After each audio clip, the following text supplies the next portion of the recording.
So yan mga idol, dito naman tayo sa mga gulayan. Dito pa rin tayo sa Palar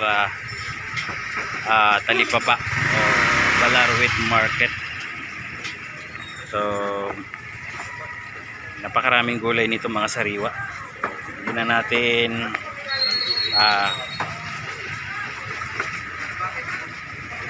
isa-isahin yung presyo. Ano nga ulit pangalan mo? Rose. Jema sa'yo. Ayan. Si Ma'am Jema, isa sa mga staff dito. Ayan. Shout out sa'yo Ma'am Jema. Ayan. Kung medyo may time guys, subscribe nyo na rin yung channel ko, Ray Mix Vlog. Si Ma'am Rose, ayan, nasa loob, busy. Siya po yung owner ng ano na to, stall na to. Variety of items din yung mga ano nila rito. May mga gulay at paninda. Sari-sari store. So meron tayo dito mga kamatis. Sorry mga idol. Siling pula. Kalamansi. May pipino. Ayan guys, pag nagawi kayo, kaway-kaway dyan sa mga nagagawi rito sa may Palar Talipapa kay Ate Rose na stall. Pagpasok nyo galing C5, yan, bandang kanan lang po.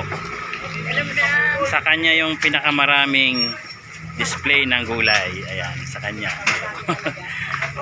So, at siguradong mga bagong ano po yan, bagong bagsak, mga sariwa. Ayan. Siya Ate Jema. Panoorin nyo to ma'am. Upload ko to mga 3 days from now. Kasi premiere ko pa to eh. Thank you. Ayan. May kangkong. Talbos ng... Anong talbos to te?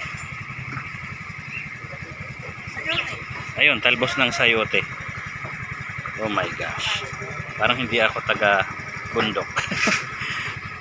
Well, sa Quezon walang masyadong ganyan. Sa Baguio marami. So, talbos ng kamote, talbos ng sili pang tinola. Ayan. Mga pechay at siling green. Ayan guys. Kung gusto nyo magpakbit. So ayan, kompleto na rito. Hindi na kayo lalayo. Malaki ng upo, repolyo at pechay Baguio. Ayun, hindi pa na-display yung iba. Marami talaga, may kamote rin, okra. So lahat ng gulay sa bahay kubo nandito sa tindahan ni Ma'am Rose. Ayan, full package na. Kalabasa, patatas, sibuyas. And guys, thank you so much sa suporta. Salamat Ma'am Gemma at Ma'am Rose, thank you so much. Yan, abangan nyo na lang to.